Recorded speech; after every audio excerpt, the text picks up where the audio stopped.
My name is Jesse Stigile, he, him pronouns, and joining from Kitsap County, Washington. I'm the Community Support Services Program Manager with the Department of Children, Youth, and Families. I oversee our child welfare concrete goods programming and then also support kind of our larger body of basic needs programs across the department. So that's what brings me here. My background leading up to my time with DCUIF, I worked mostly in the kind of nonprofit arena. I worked in Calgary, Alberta, and Canada, and did quite a bit of work with youth and adolescents in inner city Calgary, especially youth that were in pretty deep poverty, youth kind of in the cracks, as I describe it. A lot of youth who are couch surfing, and not necessarily in systems of care. And so it was pretty amazing to see how when we were able to support those basic needs and also provide services in a culturally rooted way, the ability that those same youth had to just thrive by leaps and bounds. And so I'm a big believer in that. Um, and with that, I will go ahead and share some slides. Normally, I would invite everyone to share where they're from and what brought them here, but I can't see you, so I look forward to connecting with you maybe after. All right. Today we're going to have a conversation about basic needs, and I wanted to open our time by just describing what we mean when we talk about basic needs, what that is, and what's kind of included under that umbrella.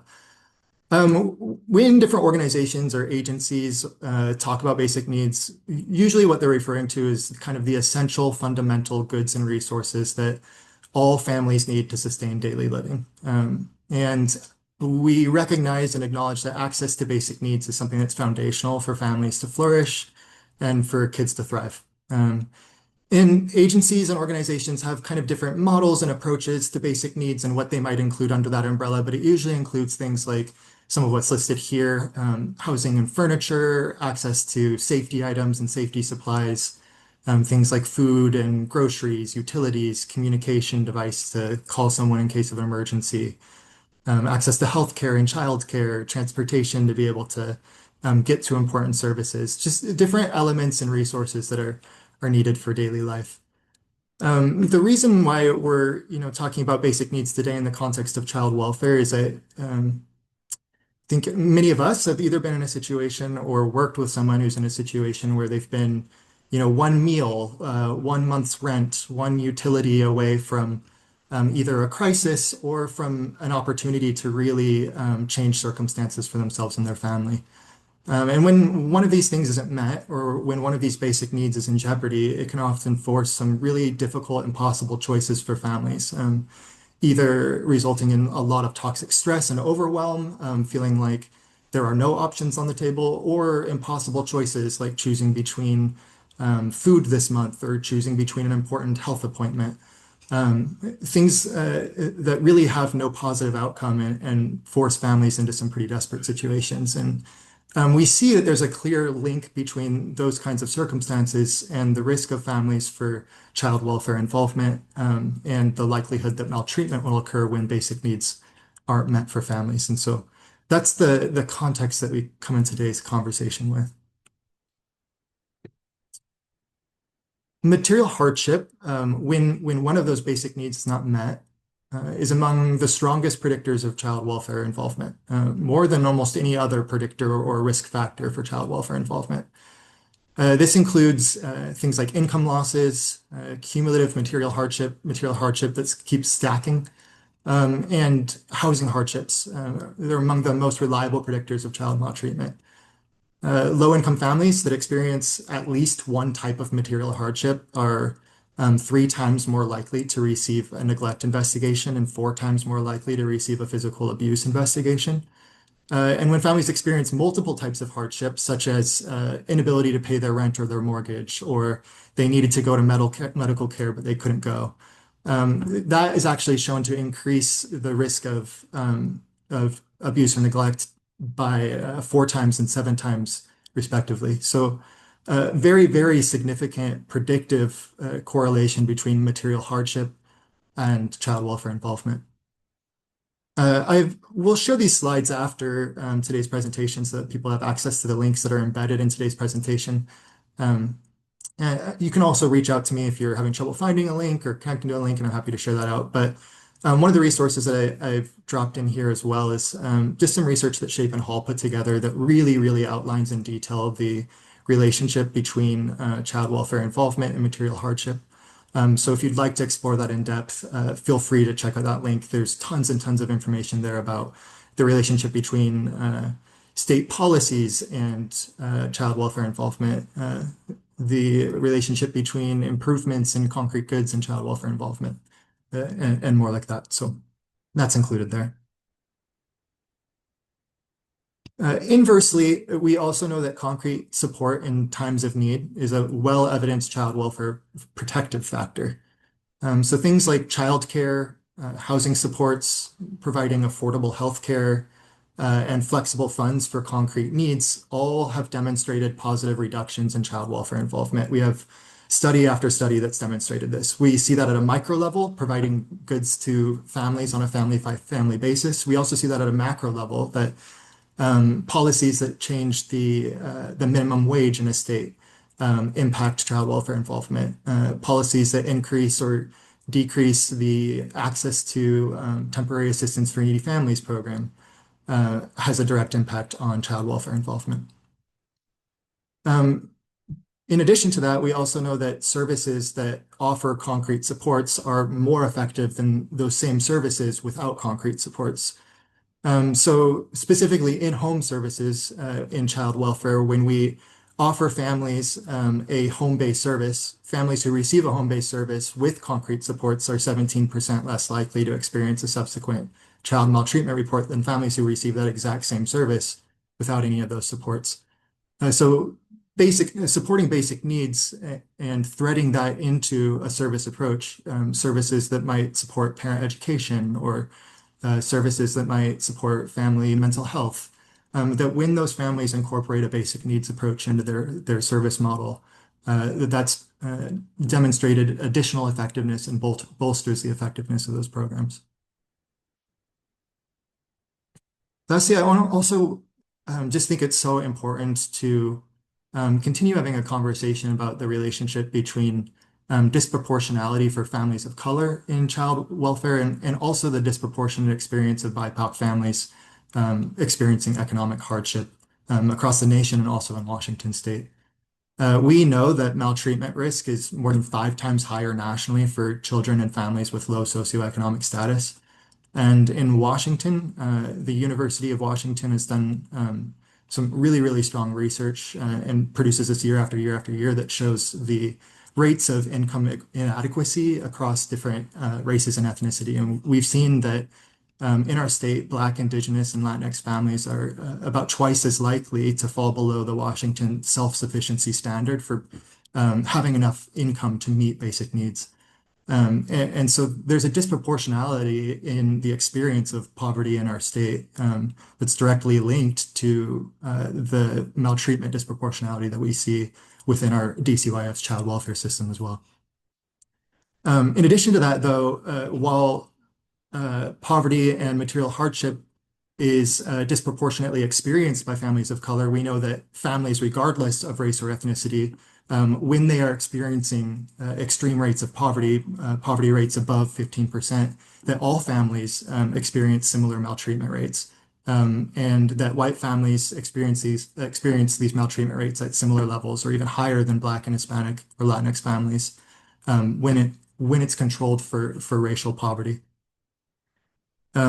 So this is crucial. I think a lot of times we have these conversations about disproportionality in child welfare or the need for families to have their basic needs met. And these can happen kind of in separate corners, but I think that these two conversations are deeply embedded in one another. It's impossible to talk about child welfare disproportionality without also talking about disproportionality and economic hardship.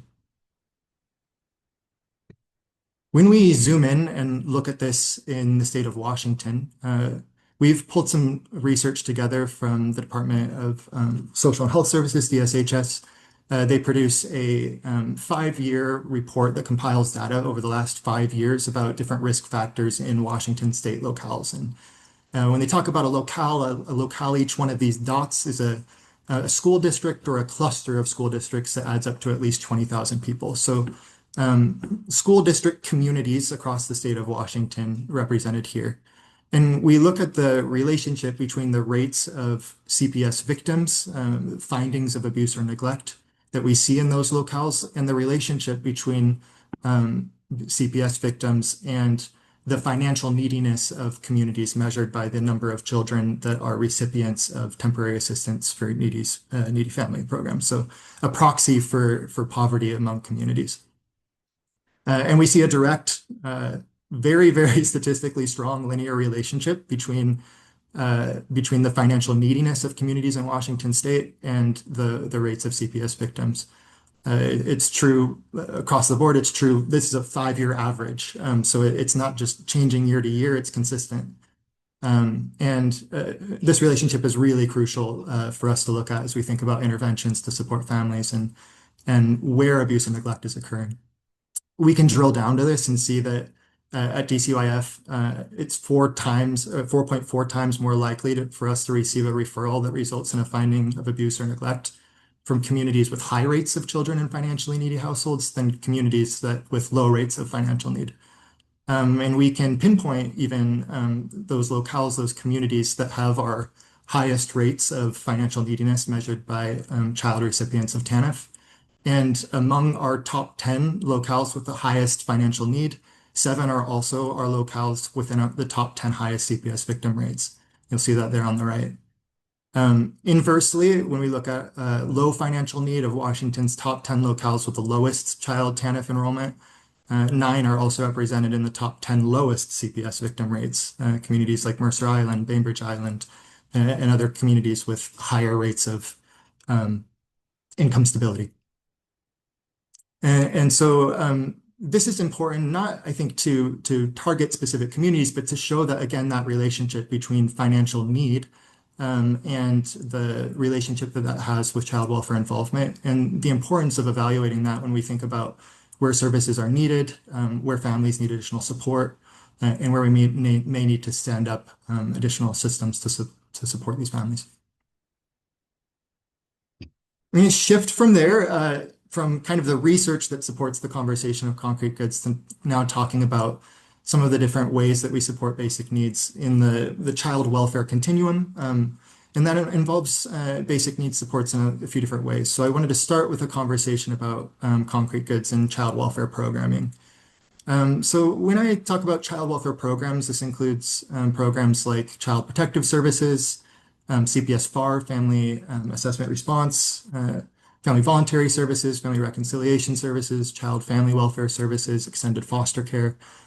All of these have access to concrete goods distributed through child welfare caseworkers in their assessment and in their work with families. And that includes, the program includes short-term economic assistance that's distributed to temporarily alleviate material hardship. It's a short-term temporary program designed to be able to support and stabilize families while we refer them to state and community-based resources for ongoing assistance. Referrals are limited for up to 60 days. Again, that one-time support or up to 60 days of assistance per referral. And then each referral also needs to have a link to supporting child safety, child well-being, supporting placement stability, or helping families reunify for kids that are in out-of-home care. And so this program includes many different types of support. I've listed some examples here. Includes supports for housing and furniture, safety items, food and grocery, utility assistance, items for baby essentials and pregnancy support, clothing, transportation. We help a lot with cleaning and storage, things like pest treatments, many different kinds of support. On the right, there's a link to our caseworker concrete goods guide. That is a public document anybody can access that goes really in depth of the different processes that our caseworkers go through and procedures to access concrete goods, a menu of all the different types of goods that we offer, And I've also there listed some of the different kind of approval thresholds that we have in the child welfare concrete goods program. So caseworkers can approve concrete goods referral for up to $500 themselves with no additional approvals. We have additional layers of oversight and approval for purchases as they grow in value. So a supervisor would be involved with a larger purchase up to $1,000, and then an area administrator would support purchases up to $2,000, and we have a regional administrator or a designee that supports with purchases that exceed that. There's no cap per case for the Child Welfare Concrete Goods Program, and they can receive support throughout the lifetime of their case. So they can have additional referrals throughout the lifetime of a case, but those approvals are consistent, those thresholds throughout that process. The Child Welfare Concrete Goods Program distributes goods through four different distribution pathways. They have office inventories that allow caseworkers access to kind of quick access items, things like diapers, car seats, things like hygiene supplies, right there on site at each DCYF office. And these are either handed out by the office support team, the clerical team, or by the caseworkers themselves when they visit families. Um, we also have gift cards and vouchers, things like grocery vouchers, food vouchers, gas cards that we distribute to families. We are able to distribute or to direct ship items, usually through Amazon, that are large or heavy, things like appliances or items that need on-site setup, or in circumstances where we have caseworkers that are serving a family that's outside of their service area, maybe in a county that's beyond the service area that their office serves, they can direct ship items to households that way as well. And then lastly, we also have direct service payments to vendors. So this is things like maybe an auto mechanic does repairs on a family's car. We can then reimburse or pay that invoice to the service provider directly. And so this is the kind of the four different pathways that our caseworkers have to access and support families with concrete goods and supports.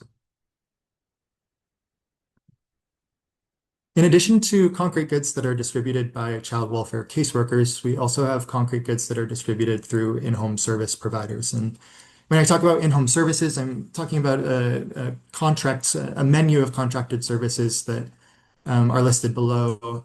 Services that offer supports to families in home, provide parent education services, mental health supports, crisis stabilization and intervention services. So all of these service providers have access to up to $500 per case and are able to spend $75 of that for family engagement themselves and then coordinate with the caseworker for additional approvals. This is in addition to the concrete goods that are distributed by child welfare caseworkers. And we've seen, again, as I mentioned at the beginning, that services that have access to these concrete supports are able to more effectively engage families, able to more effectively strengthen access to those services, things like gas cards so families can get to their appointments or travel to essential services.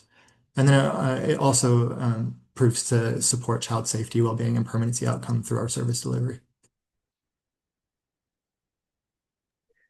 Jesse, do you want to take questions at the end or do you want to take them now? There's a couple in chat.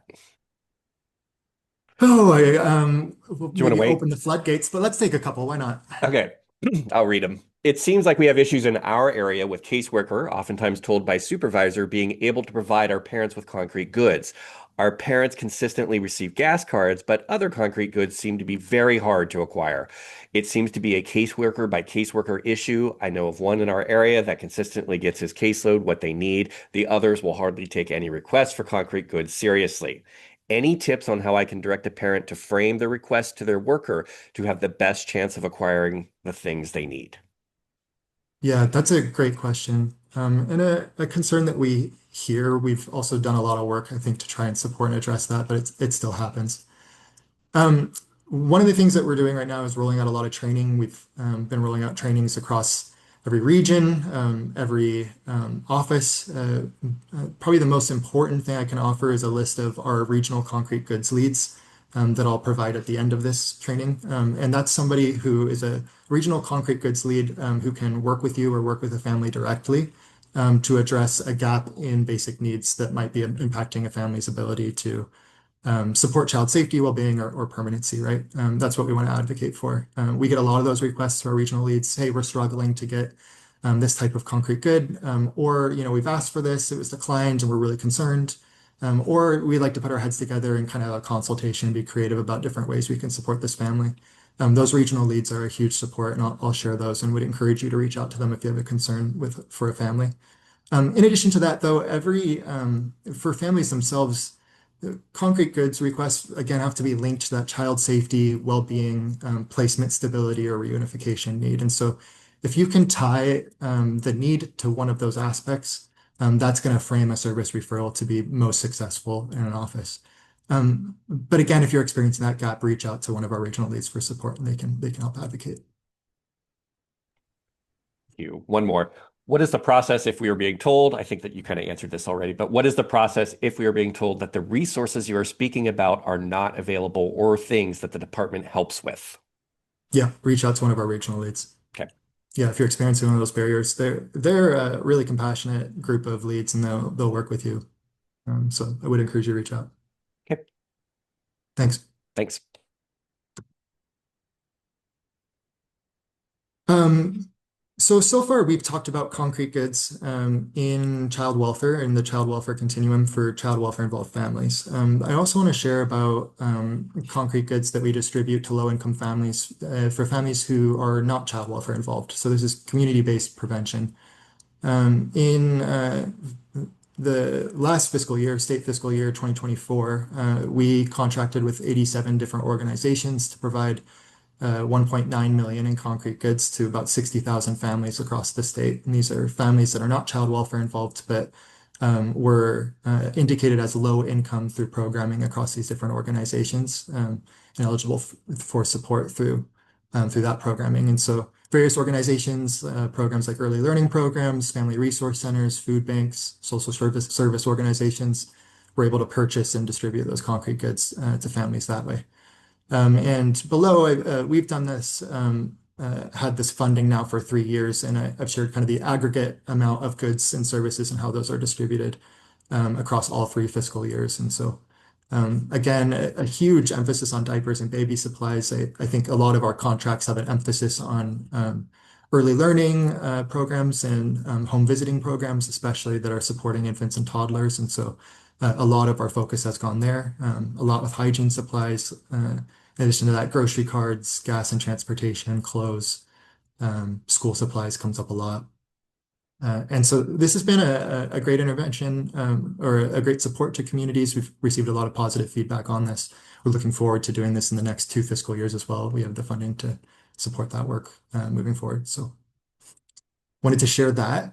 And then also, in addition to the concrete goods programming, we have other basic needs programs in child welfare as well that are supports to families. So we have the Child Welfare Housing Program that offers housing vouchers, temporary rental assistance, supports like housing navigation services and case management to families who have an open child welfare case when a lack of adequate housing is contributing to a child's risk of out-of-home placement or a barrier to family reunification. That's available in certain counties. They're working on expanding that. And I put a link in there to the referral for that service. Anybody, the family can refer to that program. Any service provider or legal partner can advocate and make a referral there. Would strongly encourage families that are child welfare involved who are experiencing a lack of adequate housing to enroll in that programming and find out what supports are available. With that also, we have the Child Welfare Continuing Child Care Program, CWCCC, and that provides up to 12 months of free child care for families with an open child welfare case or a child welfare case that closed within the past 6 months. Again, a huge resource to families that have young children and are looking for support that way. Would encourage to explore the link to enroll in that program. That needs a caseworker referral, and so they would need to reach out to the caseworker for support enrolling in that program. We also have recently, in the last year here, released a new resource for families and community members. This is the DCYF Basic Needs Community Resource Directory. And we've put together a directory of statewide and community-based resources for families who are experiencing limited access to things like food or stable housing, transportation, childcare, and other essentials. And you see on the right here kind of what it looks like. It's a drop-down menu of some different basic needs categories. Each one of those, you can click the arrow and it populates a whole list of different state and community resources, ways to navigate and find different supports around the community. So and none of those are dependent on being child welfare involved. Families can access those supports based on eligibility, whether they are involved with DCYF or not.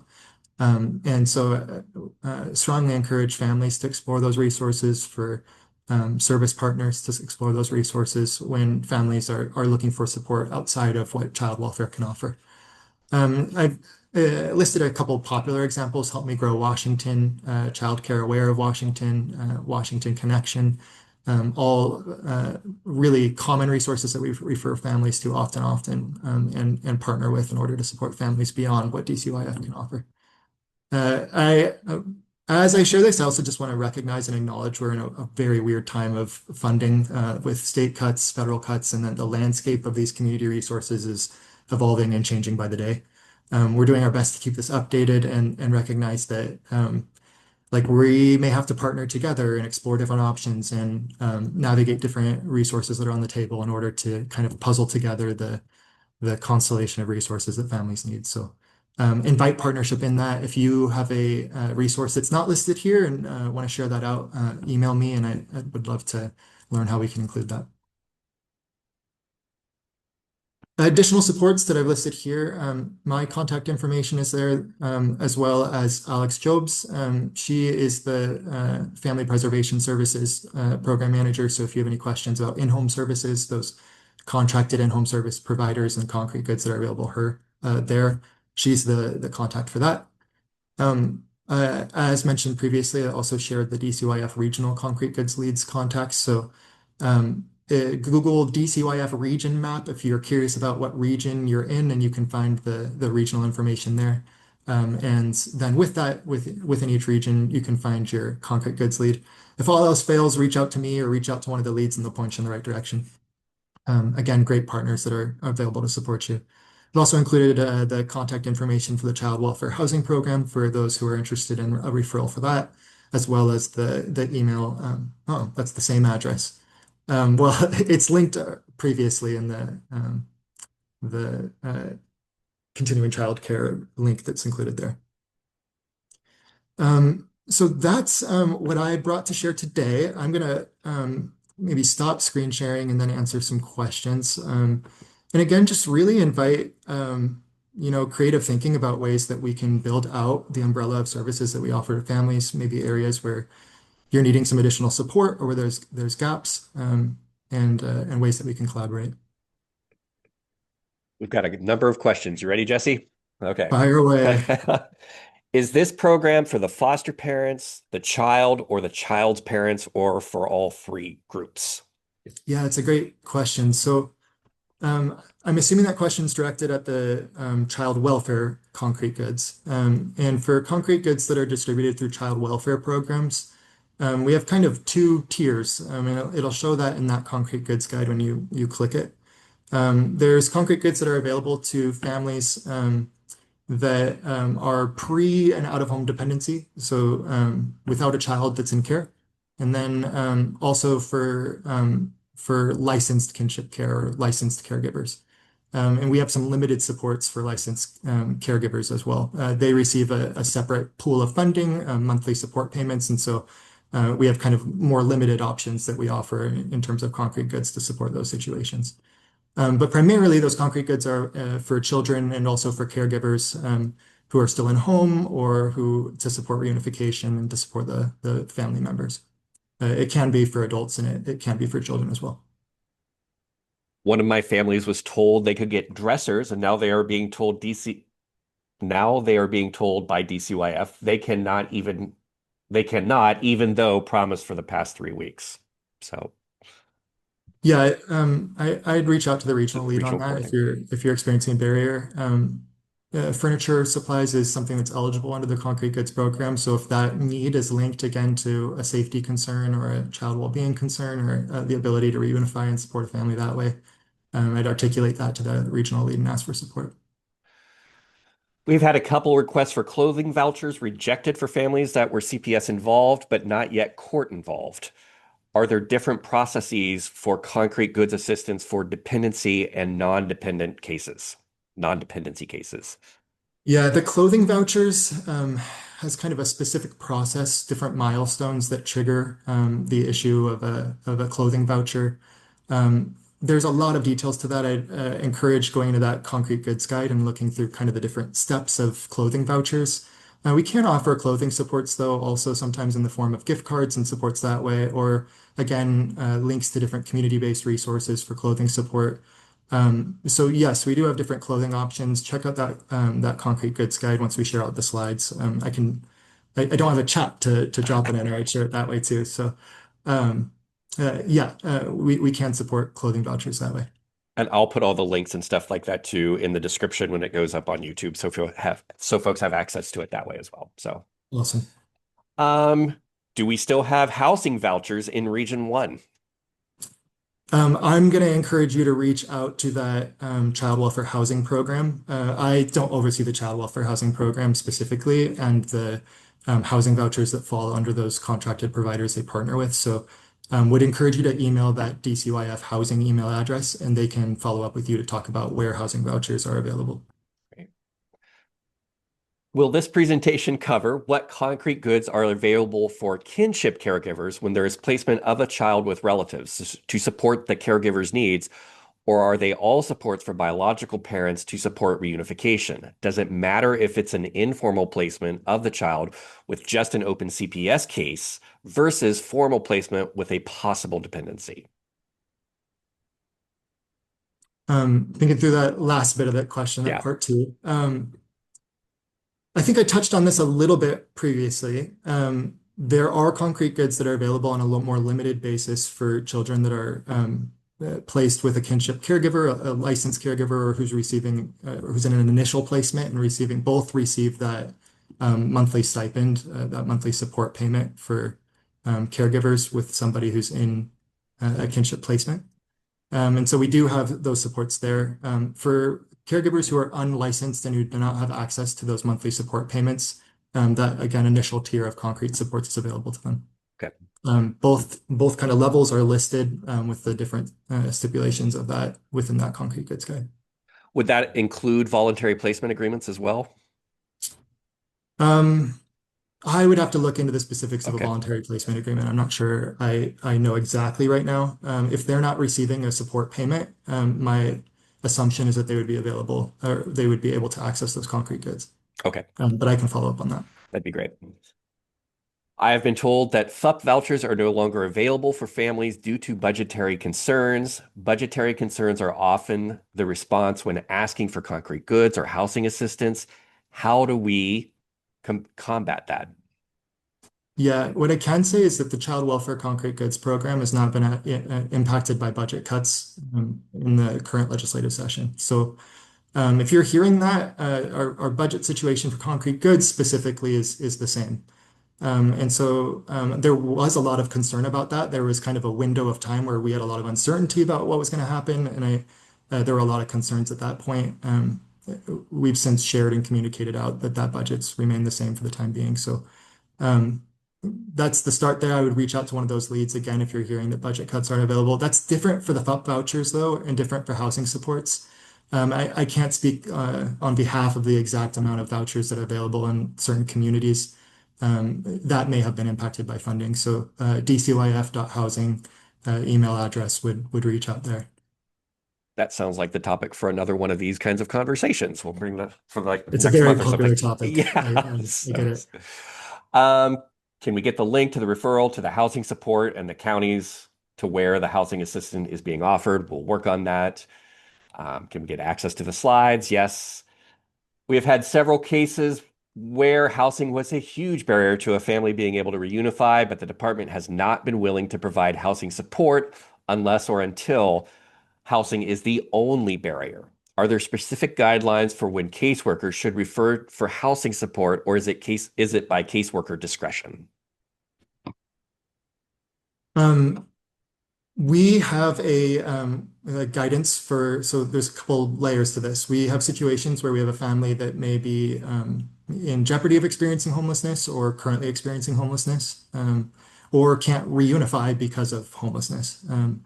And we have some guidance for short-term like hotel assistance or um, yeah, placements for those kind of night-to-night stays and some guidance that goes into that. There's stipulations for how that approval process proceeds. So that's specific to kind of like a hotel stay for a family in order to stabilize the situation that way.